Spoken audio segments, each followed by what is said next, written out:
어제 구약의 11조 기능을 세 가지까지 말씀드렸고, 오늘은 네 번째 기능을 먼저 말씀드리면서 시작하겠습니다.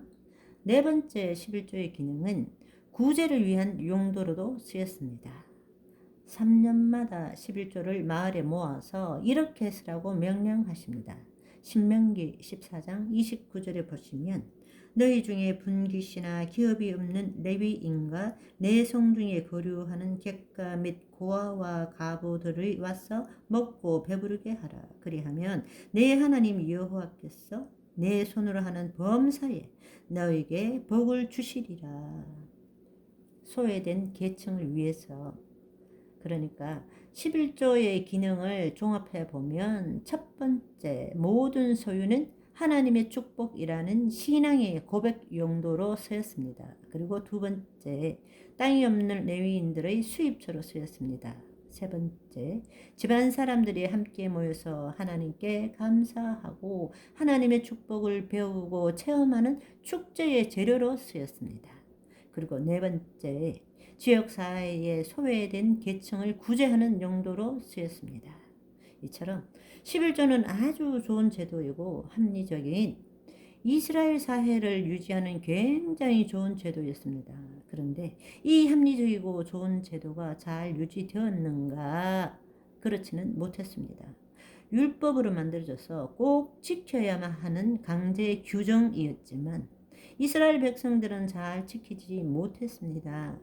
그래서 사사기에 보면 레위인들이 먹을 것이 없어서 떠돌아다니는 장면도 있습니다. 그리고 레위인이 타락하는 장면까지 볼 수 있습니다.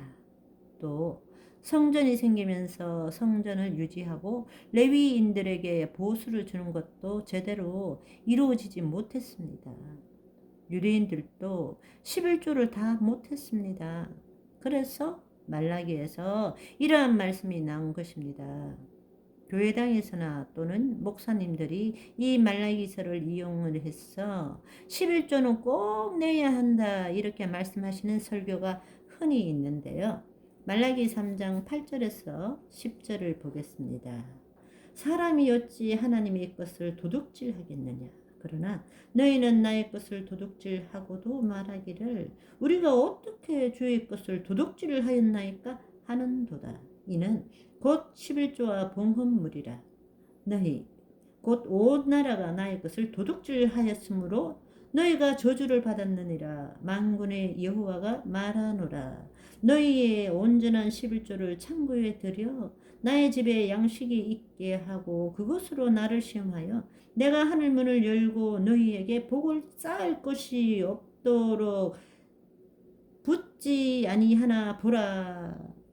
분명히 하나님께서 11조의 규례를 만들어서 레위인들을 보살피고 온 집안을 하나님의 축복의 잔치를 벌리게 하면서 또 온 마을의 가난한 자들까지 구제하는 합리적인 제도로 만들어 주셨습니다. 그런데 이것을 지키지 않으니까 레위인들이 이탈하고 타락하기도 합니다. 하나님께서 주신 축복에 감사하지 않게 됩니다. 다 내 것이라고 생각하고 소유에 집착을 하게 됩니다. 고아나 가부 같은 가난한 사람들을 구제할 수 있는 사회 복지 제도까지 무너지는 결과가 나타났다는 것입니다.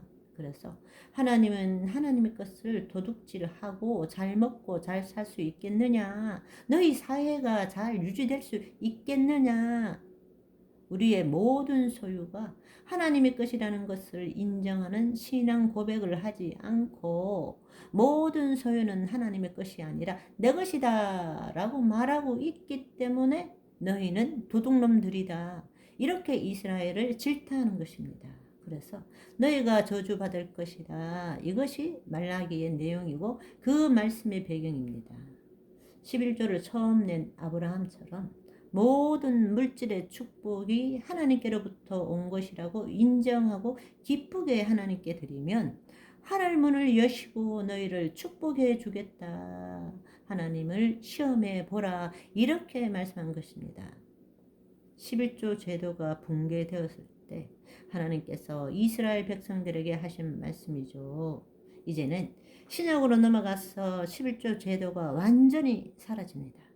유대인들이 끔찍하게 생각했던 성전도 무너집니다.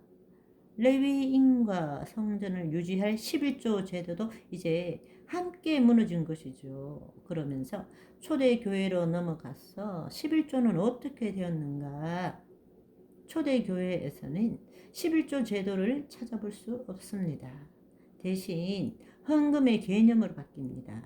영어로는 선물 또는 헌금이라는 개념으로 바뀌었는데 11조의 개념이 아니라 상황과 필요에 따라서 헌금을 내는 개념입니다. 전 재산을 다 팔아서 서로 통용하는 사회도 있었습니다. 그렇다면 이 헌금의 기준은 무엇일까요? 신약 성경을 통해서 그 헌금의 기준을 한번 살펴보겠습니다. 고린도후서 9장에 헌금의 개념이 또는 헌금의 기준이 11조다 법으로 정해져 있지 않습니다.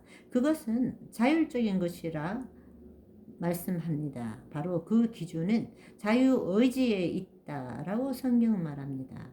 고린도후서 9장 5절에서 강조하는 것은 억지로 하지 말고 마음에 정한 대로 하라는 것입니다. 아마 11조나 헌금에 대해서 부정적인 분들도 있을 수 있는데요. 이분들은 더 봐라, 신약에서는 11조가 없네, 11조는 율법의 개념이네, 이렇게 말씀하는 분들도 있습니다. 그러면 내지 마십시오. 성경은 억지로 내지 말고 미리 준비해서 내라고 하는 것입니다. 고린도후서 9장 7절을 보시면 헌금의 자세가 다시 한번 강조됩니다. 각각 그 마음에 정한 대로 할 것이요 인색함으로나 억지로 하지 말지니 하나님은 즐겨내는 자를 사랑하시느니라. 헌금의 자세는 이것입니다. 마음에 정한 대로 하라는 것입니다. 이것이 신약의 기준입니다. 바로 성경의 기준입니다. 예수 그리스도의 영은 자유한 것입니다. 고린도후서 3장 17절에 주는 영이시니 주의 영이 계신 곳에는 자유가 있느니라. 율법 때문에 11조를 내는 것이 아니라 내 자유로 즐겨내는 사람을 하나님께서 사랑하시니까 그 마음에 정한 대로 헌금을 내라는 것입니다. 저는 이것이 가장 성경적이라고 믿습니다. 11조를 내기 싫으면 내지 마십시오. 하나님은 돈이 필요한 분이 아닙니다. 11조의 제도는 기업이 없는 레위인과 한 가정과 온 마을을 구제하려고 만드신 좋은 제도이고 좋은 신앙 고백이었습니다. 그러나 억지로 율법을 지키고 이마저 실천하지 못한 유대인들은 11조를 잘 내지 못했습니다. 11조 제도를 통한 하나님께서 약속하신 물질의 축복을 믿지 않았습니다. 신앙 고백 없는 11조는 실패합니다. 아까워서 내지 못하니까 모든 물질은 내 거라고 생각하니까 하나님께서 말라기에서 그렇게 말씀하신 것입니다. 또 마음에 정한 대로 한다면서 가지고 있는 전 재산이 예를 들면 100원인데 100원을 다 헌금하고 먹고 입는 것을 남에게 꾸고 빌려달라 도와달라 하는 분들도 있을 수 있는데 자기가 가진 것 내에서 하는 것이 좋을 듯 합니다. 헌금 다 내고 돈이 없어 그런다 하면 그 말을 듣는 사람은 하나님을 어떻게 생각하겠습니까? 또 하나님이 그것을 기뻐 받으시겠습니까? 헌금도 헌신도 너무 벅차게 무리하게 하는 것은 오바라고 생각합니다. 말씀을 통해 말하는 것은 아니고 제 생각이 그래요. 너무 형편이 안 좋은 사람들은 헌금하지 않으셔도 하나님이 혼내지 않으세요. 그냥 제 마음은 있는 것 없는 것 다 드리고 싶은데 못 드려서 마음이 아픕니다. 고백하면 하나님은 그 마음을 받으십니다. 못 드려서 애통한 심령을 더 크게 받으실 것입니다. 저와 여러분은 혹시 어려울지라도 찢어지게 가능할지라도 당당하게 기죽지 않는 모습으로 살아있어 하나님을 찬양할 수 있는 이 순간을 감사히 기쁘게 누리시기를 소망합니다.